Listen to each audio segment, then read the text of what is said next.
Start.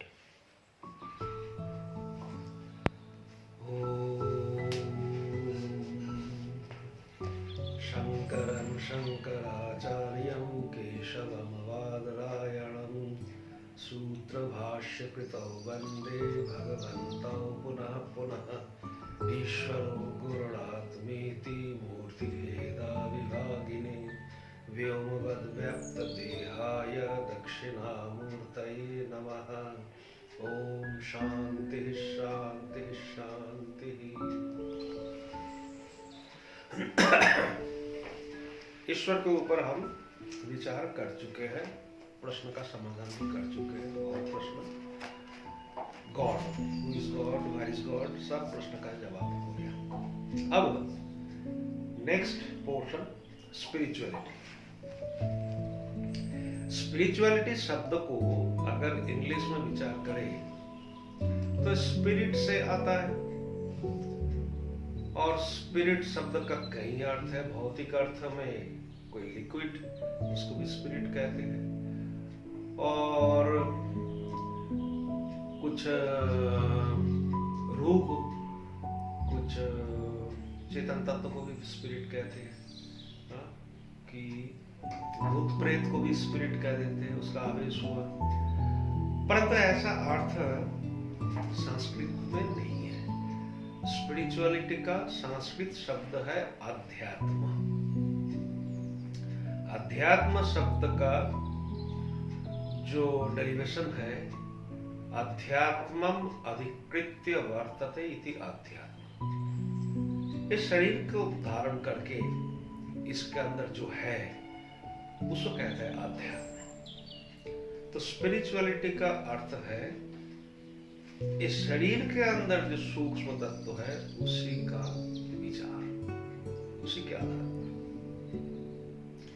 प्रश्न हम आगे पीछे कर लेते हैं। सबसे पहले 2 नंबर प्रश्न को 1 नंबर में ले आएंगे। What is the purpose of my life? Purpose, what is the target of my life? बार बार यही चर्चा कर रहा हूं कि ये व्यक्ति अपने आप ध्यान दे, मेरे अंदर ये जो दुख है, अड़चने है, अपना अशांति है, इसे छुटकारा कैसे मिले। अगर मन चंचल है, उससे छुटकारा चाहते हैं तो थोड़ा बहुत योग साधना आवश्यक है, थोड़ी सी।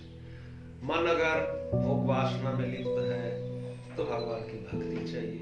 मन अगर बेवकूफी से अशांत है तो ज्ञान चाहिए। पहले भी चर्चा कर चुके हैं। तो हमें देखना पड़ेगा किस कारण से मन में ये अड़चने हैं। तो एक शब्द में अगर कहा जाए, चाहे योग साधना करके, चाहे भक्ति करके, चाहे ज्ञान प्राप्त करके, एक ही पर्पस है जीवन का, वो है एक परम शांति, infinite permanent peace we needed. यही है जीवन का एकमात्र लक्ष्य। अब सेकंड क्वेश्चन ले लीजिए, व्हाट इज स्पिरिचुअलिटी? ये स्पिरिचुअलिटी क्या है? मैंने बता दिया, आत्मानम अधिकृत्य वर्तते। ये शरीर के अंदर जो अपना आत्म तत्व है, कॉन्शसनेस है, अवेयरनेस है, सेल्फ है, कुछ नाम रखिए, उसको लेके जो विचार है उसको कहते हैं स्पिरिचुअलिटी। शास्त्रीय भाषा में कहे, यथार्थतया पदार्थ ज्ञायते अनेन इति। यथार्थ रूप से, ठीक रूप से ये जो पदार्थ है उसको ज्ञान प्राप्त करना ही स्पिरिचुअलिटी है। यथार्थतया ज्ञायते पदार्थो इति अनेन इति।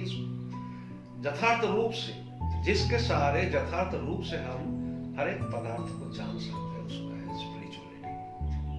4 नंबर प्रश्न का जवाब तो आगे ही आ गया पहले ही। What is the purpose of spirituality? Exactly, what is the purpose of my life? एक उत्तर है, परम शांति। अब इसके साथ ले लीजिए, हु एम आई? मैं कौन हूं? यहां से शुरू होता है अध्यात्म शास्त्र, स्पिरिचुअलिटी।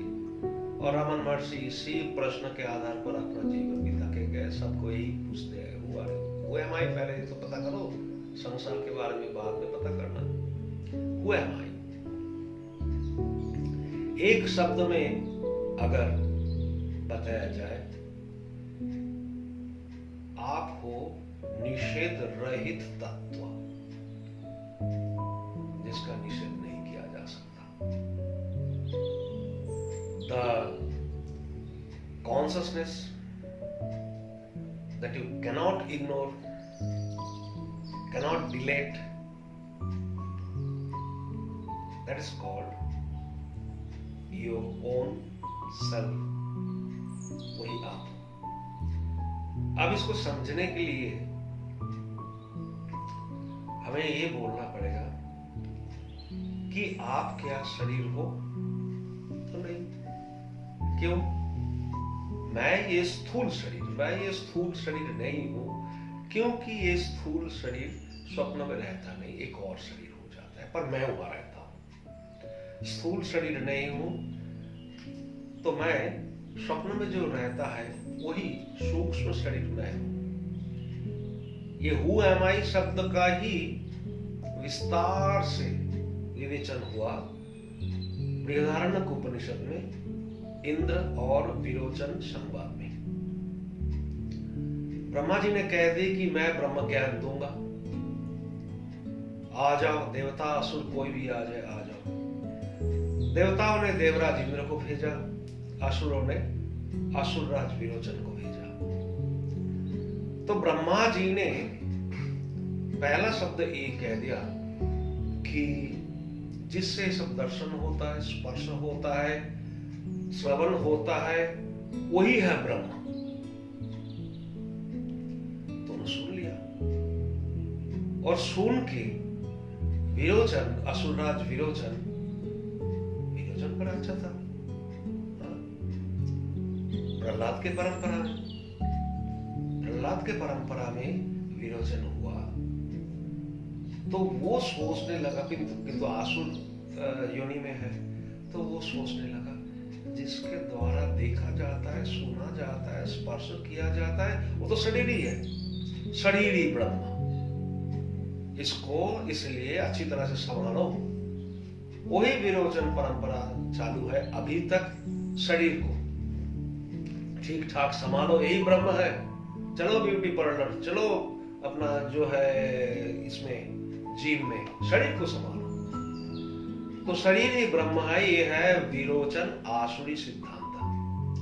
पर इंद्र, पहले तो ब्रह्मा जी ने ज्ञान दिया ही नहीं, ब्रह्म ज्ञान का बर्तन मांजो। 33 साल बर्तन मांजा इंद्र आके, उसने कहा ये तो शरीर हो ही नहीं सकता, शरीर तो मर जाता है, ब्रह्म कैसे होगा शरीर? ब्रह्म तो नित्य है, और ये शरीर रहता नहीं स्वप्न में। 33 साल बर्तन मांजो, सेवा करा, किया 33 साल। उसके बाद पूछा, तब ब्रह्मा जी ने कहा जो मैं कह रहा हूं कि शरीर तो स्थूल शरीर जागृत में है, स्वप्न में है नहीं, ये शरीर मैं नहीं हो सकता हूं। तो स्वप्न में जो शरीर है वही मैं हूं। अब ये होता है स्वप्न में, पर स्वप्न शरीर तो मिथ्या है। किसी को मैंने स्वप्न में, मांडुक्य उपनिषद में आता है, किसी को मैंने स्वप्न में 1000 रुपया उधार दे दिया, जागने पर उससे मांगा, वो देता नहीं, तो स्वप्न मिथ्या है। तो स्वप्न शरीर हो नहीं सकता। इसलिए जब स्वप्न का भी निषेध हो जाए तो मैं कौन हूं? अच्छा, निद्रा में जो सुषुप्ति है, सुषुप्ति शरीर, वो निद्रा जो कारण शरीर है, स्थूल नहीं, सूक्ष्म नहीं, कारण शरीर है, वो मैं हूं। तो कारण शरीर मैं हूं, पर मैं अगर ज्ञान स्वरूप हूं तो मुझे ज्ञान के बारे में कुछ पता ही नहीं चलता कि मैं सुख से सोया हुआ हूं। नींद में अगर कौवा बीट करके चले जाए, पेड़ के नीचे लेटा हुआ व्यक्ति के ऊपर कौवा बीट करके भाग गया, तो पता ही नहीं चलता। मैं अगर ज्ञान स्वरूप हूं तो उस समय जग जाना चाहिए, कौवा को हटाना चाहिए। तो सुसुप्ति में जो कारण शरीर, वो भी मैं नहीं। तीनों शरीर मैं नहीं हूं, तो मैं कौन हूं? मैं इससे परे कुछ हूं। एक दृष्टि, जागृत स्वप्न सुषुप्ति अवस्था विवेचन करके तीनों का निषेध करके जो है वो हूं मैं। इसलिए मैंने कहा वो एम आई निषेध रहित तत्व, जिसको आप निषेध नहीं कर सकते। अब आया पंचमहाभूत की दृष्टि से, पंचदशी में आता है, क्या मैं पार्थिव हूं? क्योंकि शरीर तो पृथ्वी तत्व से बना है, नहीं, ये तो जल के मर जाएगा। मैं पृथ्वी तत्व से बना हुआ नहीं, मैं जल तत्व से नहीं, वायु तत्व से नहीं, किसी एक भी तत्व मैं नहीं हूं, क्योंकि मैं उसको यूज कर रहा हूं। वायु को मैं प्राणवायु के सहारे यूज कर रहा हूं, अग्नि को यूज कर रहा हूं, मैं यूज करने वाला हूं, और वो जो यूज करने लायक पदार्थ वो मैं हो नहीं सकता। इस प्रकार जहां जहां आप देखेंगे सबको निषेध करने के बाद जो शेष रह जाएगा दैट यू आर। निषेध छोड़ के और कोई तरीका नहीं है। क्यों? आपको अगर आपके मन में एक प्रश्न हो आकाश क्या है, तो हम कुछ भी शास्त्र से रट रटा ही बोल दे, शब्द गुणकम आकाशम, जिसका गुण है शब्द, तो वो दिल से कोई स्वीकार नहीं करेगा। ठीक है, शास्त्र में लिखा है शब्द गुणकम आकाशम, इसी करके मोबाइल में शब्द आ जाता है। क्यों? माध्यम है, मीडिया है, आकाश, आकाश के माध्यम से सेंटर से या उस जगह से यहाँ तक मोबाइल में आता है, रेडियो में, सब कुछ ठीक है, ये लॉजिकली ठीक है, परंतु इसको हम अनुभव नहीं कर सकते। आकाश तत्व को अनुभव करने के लिए, स्वीकार करने के लिए ऐसा कुछ बोलना पड़ता है कि व्यक्ति आकाश को स्वीकार कर ले। मैं अगर कहूं कि इस कमरे से कुर्सी निकाल दो, हारमोनियम निकाल दो, फोटो निकाल दो, अलमारी निकाल दो, आप निकल जाओ, ये सब फर्श दलीचा निकाल दो, सब निकालने के बाद जो निकाल नहीं सकते वो है आकाश। सब कुछ ऐसे आकाश को समझाया जा सकता है, वो व्यक्ति स्वीकार कर लेगा, हाँ ये है आकाश। बाकी वो सब शास्त्रीय भाषा से शब्द गुणकम आकाशम, ये सब शब्द से मान तो लेगा, स्वीकार नहीं करेगा। सब कुछ निकालने के बाद जिसको आप निकाल नहीं सकते वो है आकाश। इतनी सूक्ष्मता है आकाश में, आकाश से भी सूक्ष्म जो कॉन्शसनेस है उसके बारे में तो कहना ही क्या। तो हु एम आई शब्द का छोटा सा डेफिनेशन, निषेध रहित तत्व, जिस तत्व को आप निषेध नहीं कर सकते हो वही है योर सेल्फ। 5 नंबर प्रश्न में आ रहा, व्हाट इज कॉन्शसनेस? कि कॉन्शसनेस क्या है? अभी कॉन्शसनेस एक ऐसा शब्द है, सब जगह इसका यूज हो जाता है। जैसे ब्रह्म शब्द भी ब्रह्मा जी में यूज होता है, ब्राह्मण में यूज कर लेते हैं, और शुद्ध चेतन में भी करते हैं। ऐसे कॉन्शसनेस भी ये शब्द सब जगह यूज कर लेते हैं। कॉन्शसनेस इस प्रसंग में, स्पिरिचुअलिटी प्रसंग में, कॉन्शसनेस मीन्स शुद्ध चेतन। शुद्ध चेतन को कॉन्शसनेस कहते हैं। अब और जगह प्रयोग होता है, जैसे मन में जो वृत्ति उठी उसको भी कॉन्शसनेस कहते हैं। व्यवहार में अटेंटिव, यू आर कॉन्शस, वहां भी व्यवहार होता है। परंतु स्पिरिचुअलिटी में यहां जब प्रश्न आया व्हाट इज कॉन्शसनेस, तो है शुद्ध चेतन। शुद्ध चेतन को कॉन्शसनेस शब्द से हम यहाँ स्पिरिचुअलिटी में लगाएंगे। 6 नंबर प्रश्न में आता है, What is the difference between consciousness and God? भगवान और इस शुद्ध चेतन में क्या भेद है? अब यहाँ जो है भगवान शब्द के साथ मैं एक और शब्द लगाना चाहता हूं। What is the difference between consciousness, God and जीवा? कॉन्शसनेस, शुद्ध चेतन, भगवान और जीव, ये तीनों में अंतर क्या है? ये प्रश्न होना चाहिए। तो हम कहते हैं कि मान लो जैसे बताया आकाश से भी शुद्ध है चेतन, तो आकाश को फॉर एग्जांपल ले लो, इट इज कॉन्शसनेस। जैसे आकाश है इसी प्रकार शुद्ध चेतन है, सर्वव्यापी। आकाश और चेतन में अंतर क्या है? आकाश भी सर्वव्यापी है, ये भी सर्वव्यापी है, परंतु आकाश में नित्यता नहीं है, ये नित्य नहीं है आकाश। शुद्ध चेतन से, ईश्वर से आकाश की भी सृष्टि होती है। तस्मात् भाई तस्मात् आकाशा संभूत, ये हम कल्पना नहीं कर सकते। आकाशीन ये धरती, आकाशीन जीवन हम कल्पना नहीं कर सकते। पर वेद का मंत्र है तस्मात् भाई तस्मात् आकाशा संभूता। उस परमात्मा से आकाश की उत्पत्ति हुई। उत्पत्ति हुई माने ये नित्य नहीं है, ये कार्य है, इसको पैदा करने वाला भी कोई है। परंतु जो शुद्ध चेतन है वो किसी का कार्य नहीं है, उसको पैदा करने वाला कोई नहीं है, वो नित्य है और चेतन है, आकाश चेतन में। There is a difference। फिर भी एग्जाम्पल, दृष्टांत और दार्शनिक में मामूली भेद होना चाहिए, नहीं तो दोनों एक हो जाएंगे। भगवान का चरण कमल, तो खाली कमल में ही सिमिलरिटी है, बाकी कमल का जो स्वरूप है और चरण का जो स्वरूप है उसमें डिफरेंस है। इसी प्रकार आकाश में जो सूक्ष्मता है और इनविजिबिलिटी है, ये दो चार चीज को लेके भगवान के साथ, ईश्वर के साथ हम तुलना कर सकते हैं। हो गया। तो शुद्ध चेतन जो है वो है आकाश, और मान लो ये सीमेंट का कमरा है, इसके भीतर कोई बैठा है शुद्ध चेतन, वो बाहर कुछ नहीं देख सकता बाहर क्या हो रहा। और एक है शीशे से बनी हुई जो है वो एक कमरा है, उसके अंदर कोई बैठा है, वो सब कुछ देख सकता है। The difference between consciousness, God and जीवा इज, सीमेंट से बना हुआ जो कमरा है उसके अंदर जो बैठा है इज कॉल्ड जीवा, कुछ देख नहीं सकता। और ग्लास से, शीशा से बना हुआ जो कमरा है उसके अंदर जो बैठा हुआ है कॉन्शसनेस, वो ईश्वर सब कुछ देख रहा।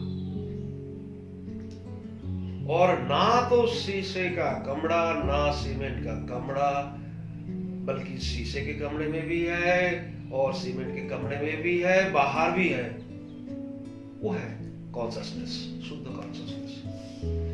इस प्रकार से इसको जान लेना चाहिए। नेक्स्ट 7 नंबर और 8 नंबर दोनों को एक साथ करके समाधान। What is awakening, what is enlightenment, एक ही है लगभग।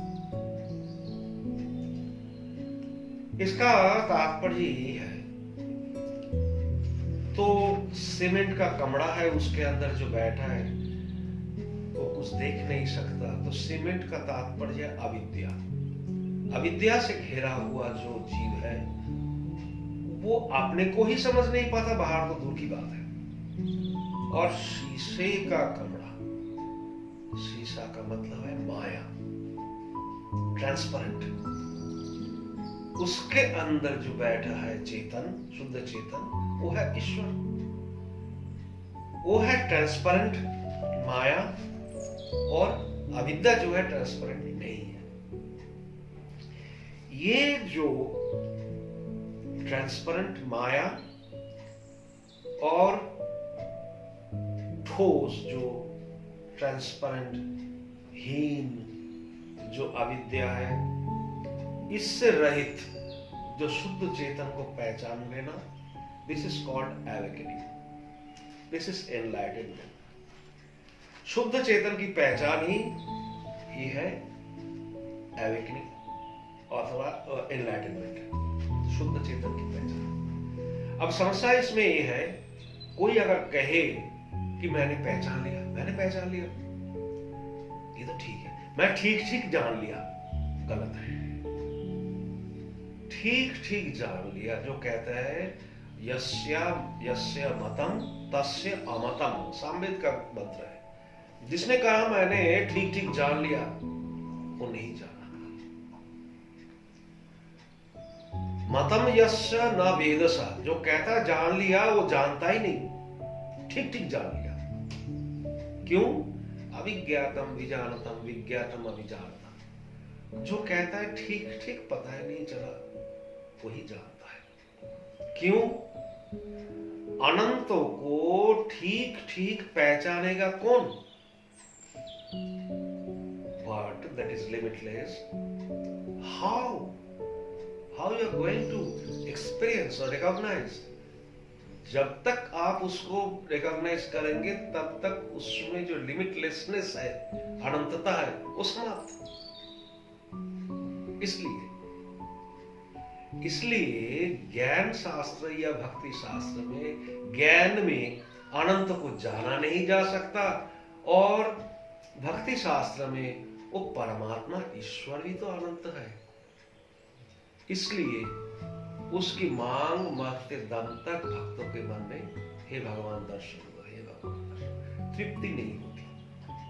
वहां भी तृप्ति नहीं, यहां भी तृप्ति नहीं। इसको कोई अगर समझ ले परंपरा से, तृप्ति नहीं है तो करे क्या? साधन भजन करो। कब तक करे? मरते दम तक करो, क्योंकि तृप्ति नहीं है। इसका एक तात्पर्य है। What is the role of enlightened? 9 number question. मार्गदर्शक, उनका रोल क्या है? उनका रोल योग वासिष्ठ में छोटा सा शब्द वशिष्ठ जी राम से कहते हैं, वैराग्य पथदर्शी सा गुरु। जो वैराग का रास्ता दिखाता है वही है मार्गदर्शक। बस। क्यों? वैराग्य होने से ही सबका निषेध हो जाएगा, और वो निषेध रहित तत्व है। जिसका निषेध नहीं होगा वही तत्व है, तो बाकी सबका तो निषेध करना पड़ेगा। और निषेध कराने वाला कौन है? मार्गदर्शक। रोल ऑफ एनलाइटेंड, ये मार्गदर्शक का एक ही रोल है कि वैराग्य का रास्ता दिखा दे, इससे वैराग्य होगा। और इससे अतिरिक्त छोटा मोटा विघ्न जहां जहां है वो मार्गदर्शक दिखा देते हैं। पढ़ते पढ़ते पढ़ते पढ़ते फिर ऐसा अभ्यास हो जाता है, हाथ से ग्रंथ नहीं छूटता, लगता है दिन भर इसी में लगे रहो। तो द मार्गदर्शक कह देते हैं, एक पंक्ति देख लो, ग्रंथ बंद करके रख दो, विचारते रहो, ग्रंथ छूट जाएगा। तो ये छोटा मोटा जो विघ्न है, लगातार मार्गदर्शक के साथ लगे रहे तो स्पष्टता आ जाएगी कि क्या करना चाहिए। अच्छा, 10 number. Is enlightened in direct contact with God? हाँ, ये बात तो निश्चित रूप से मानना पड़ेगा। Enlightened in direct contact with God, इतना ही नहीं, वो डायरेक्ट कॉन्टैक्ट नहीं, he is an instrument of God. इसका जवाब ये होगा 10 नंबर क्वेश्चन में, is enlightened in direct contact with God? No, not at all contact, but he is the instrument of God. वो भगवान का इंस्ट्रूमेंट, हाथ का खिलौना बन जाता है। जैसे करते हैं वैसे करवाते हैं, वो कर लेते हैं। फिर भी अगर व्यवहारिक दृष्टि से कोई पूछे तो ये हमें ये कहना पड़ेगा कि जब वो भगवान के हाथ में एक यंत्र रूप में रह जाता है तो शुद्ध व्यवहार पूर्वक सहज स्थिति में वो रहता है, जिसमें कोई खींचातानी नहीं है। पहचान यही है कि डायरेक्ट कॉन्टैक्ट विद गॉड है कि नहीं, वो एक सहज स्थिति में रहता है। 11 number. Why doesn't enlightened give direct contact experience of God to others? ये जो enlightened one जो भगवान के साथ जुड़े हुए है अथवा भगवान का इंस्ट्रूमेंट रूप में जीवन चला रहा है, वो अपना जो अनुभव सबको क्यों नहीं बताते? पहली बात तो ये है कि ये बताने लायक है नहीं। यतो वाचो निवर्तन्ते अप्राप्य मनसा। उस भगवान के साथ जो संपर्क है, उसका जो अनुभव है, उसको बताने लायक है नहीं। दुनिया में एक ही चीज है जो झूठा नहीं है, वो है भगवान का स्वरूप। क्यों? कोई उसको बता नहीं पाया। रामकृष्ण परमहंस का वचन है, कौन बताने वाला होगा? बताना असंभव है, क्योंकि वही एक तत्व है, वही एक परमेश्वर है जो कि आज तक झूठा नहीं हुआ, इसलिए बताने लायक है नहीं। दूसरी बात, कोई अगर प्रयास करे कुछ कायदे से उसको प्रकट करने के लिए, तो अनधिकारी हो सामने, भगवान उसका गला दबा के बैठ जाएगा, बोल नहीं पाएगा। क्यों? अधिकारी नहीं है, इसलिए बोल नहीं पाते। तीसरी बात यह है, जब वो कहते हैं तो उनका जो अनुभव है और उनका जो वचन है, हेल एंड हेवन डिफरेंस है, हो ही नहीं सकता। ये तो असंभव है व्यवहारिक दृष्टि से। If I ask you what's the difference between sugar cane and sugar, difference of taste, गन्ना और चीनी में स्वाद का अंतर क्या है? हाँ, लड्डू और रसगुल्ले में स्वाद का अंतर क्या है? कोई नहीं बोल पाएगा। जब व्यवहारिक स्थिति में इस प्रकार हम देखते हैं, तो पारमार्थिक स्थिति में भगवान के बारे में क्या बताएं? वहां भी जब कोई बताता है, अनेक अर्थ निकल आता है। इसीलिए संशय है, व्यक्ति अपने दिमाग के हिसाब से अर्थ लगा देते हैं। ये ब्रह्मा जी के पास इंसान भी गए, देवता भी गए, असुर भी गए, उपदेश करो। ब्रह्मा जी ने पहले कुछ नहीं कहा, फिर दोबारा, ये जो कथा है बहुत सुंदर है वेद में, उपनिषद में, जब बार बार कहने लगे, तो Brahma ji just he said one letter, the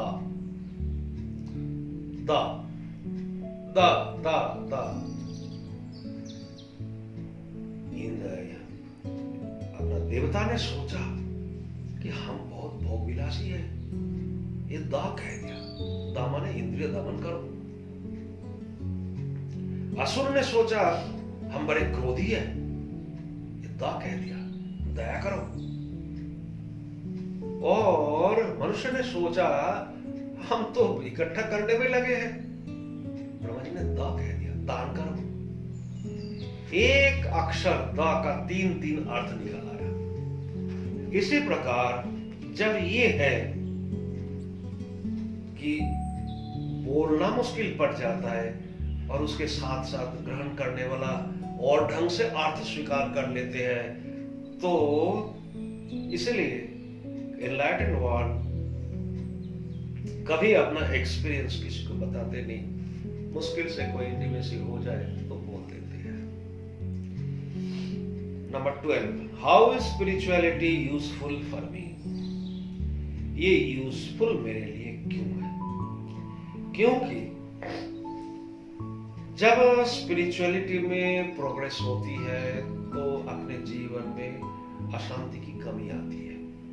the first, इसलिए यूजफुल है। जीवन में अशांति कोई नहीं चाहता, अशांति की कमी आती है। नेक्स्ट, जितनी अग्रगति होगी स्पिरिचुअलिटी में, ये संसार एक मैजिक शो लगेगा। जैसे कोई मैजिशियन जादूगर दिखा रहा, ऐसा ही लगेगा। माने एक स्पर्शहीन अनटच्ड संसार लगेगा, स्पर्शहीन संसार लगेगा, और उसमें शांति की और वृद्धि होगी। मैजिक शो की तरह संसार का दर्शन होगा। That's why it is useful, कि उसका स्पर्श नहीं होगा और शांति की वृद्धि होगी। थर्ड, जो पूर्व जन्म में किया हुआ प्रारब्ध कर्म है, भाग्य में जो लिखा हुआ है, उस कर्म का फल तो भोगना ही पड़ेगा, परंतु बाकी कोई कर्म फल भोग नहीं। खाली उसको जो हम भोग रहे हैं, ये पूर्व जन्म का किया हुआ कोई कर्म फल। हत्वापि इमान लोका ना हंति न निबद्धते, श्री कृष्ण गीता में कह देते हैं। वो ब्रह्मज्ञानी अगर यहाँ एक मर्डर भी कर दे, अगले जन्म में उसका फल नहीं भोगना पड़ेगा, इस जन्म में भी नहीं भोगना पड़ेगा, पूर्व जन्म का जो भोगना। एक, क्योंकि देखा गया मैं कल ही कहा कि याज्ञवल्क्य ने श्राप दे दिया, शाकल मर गया, तो उसका फल उनको भोगना नहीं पड़ेगा। ब्रह्मज्ञानी थे, ब्रह्मज्ञानी होने के कारण कर्म फल का माने आगामी कर्म फल, नवीन कर्म फल, इसका स्पर्श नहीं होगा। पूर्व जन्म का जो कर्म है उस कर्म फल को तो उसे भोगना ही पड़ेगा। इतना अगर वो समझ ले ये तीन बातें, तो ये यूजफुल है स्पिरिचुअलिटी। और अंत में फोर्थ थिंग, मन को एक बार पूछे, मन तो दोबारा आना चाहता है संसार में, और इसमें कोई धोखाधड़ी नहीं। स्पष्ट रूप से मन बोले मैं नहीं आना चाहता हूं, बस ठीक है, दोबारा आना नहीं इस संसार में। यही है स्पिरिचुअलिटी का अल्टीमेट रिजल्ट। तो पहले है अशांति की कमी, सेकंड ये संसार एक मैजिक शो की तरह दर्शन होगा, स्पर्श नहीं होगा। थर्ड, प्रारब्ध छोड़कर सब कर्म फल का नाश हो जाएगा, कोई कर्म फल का स्पर्श हो नहीं होगा। और अंत में संसार में दोबारा नहीं आना पड़ेगा। That's why spirituality is useful. अब स्पिरिचुअलिटी में नेक्स्ट जो विषय है स्पिरिचुअलिटी के बाद, डिजायरलेसनेस, इच्छाहीन, वासनाहीन।